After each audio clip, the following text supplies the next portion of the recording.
ನಮಸ್ಕಾರ ವೀಕ್ಷಕರೇ. ಪ್ರತಿಯೊಬ್ಬರು ಕೂಡ ಕಾನೂನು ಅನ್ನೋದು ಕೇವಲ ಮಹಿಳೆಯರ ಪರವಾಗಿ ಇರುತ್ತೆ. ಎಲ್ಲದರಲ್ಲೂ ಕೂಡ ಮಹಿಳೆಯರ ಪರವಾಗಿ ತೀರ್ಪನ್ನು ಕೊಡ್ತಾರೆ ಅಂತ ಹೇಳಲಾಗ್ತಾ ಇದೆ. ಆದರೆ ಇತ್ತೀಚೆಗೆ ಎಲ್ಲ ಬದಲಾವಣೆ ಆಗ್ತಾ ಇದೆ.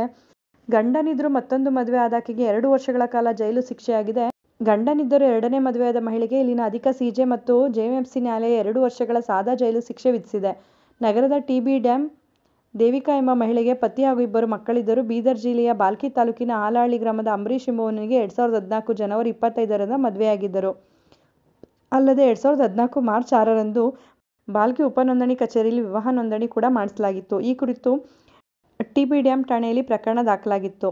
ಠಾಣೆಯ ಅಂದಿನ ಎಎಸ್ಐ ಜಿಟಿ ನಾಗರಾಜ್, ಪಿಎಸ್ಐಗಳಾದ ವಸಂತಕುಮಾರ್, ಯರಿಸ್ವಾಮಿ ನ್ಯಾಯಾಲಯಕ್ಕೆ ದೋಷಾರೋಪ ಪಟ್ಟಿ ಸಲ್ಲಿಸಿದರು.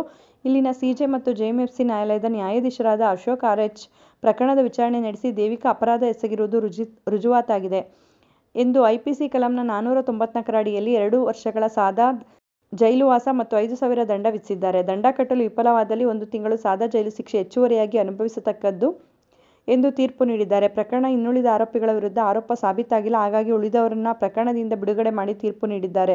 ಈ ಒಂದು ಮಾಹಿತಿ ಉಪಯುಕ್ತ ಆಗಿದೆ ಅಂತ ಭಾವಿಸ್ತೀನಿ. ಮತ್ತಷ್ಟು ಮಾಹಿತಿಗಾಗಿ ನಮ್ಮ ಚಾನಲನ್ನು ಲೈಕ್ ಮಾಡಿ, ಶೇರ್ ಮಾಡಿ. ಹೊಸದಾಗಿ ನೋಡ್ತಾ ಇರೋರು ಸಬ್ಸ್ಕ್ರೈಬ್ ಮಾಡಿಕೊಂಡು ನೋಡಿ.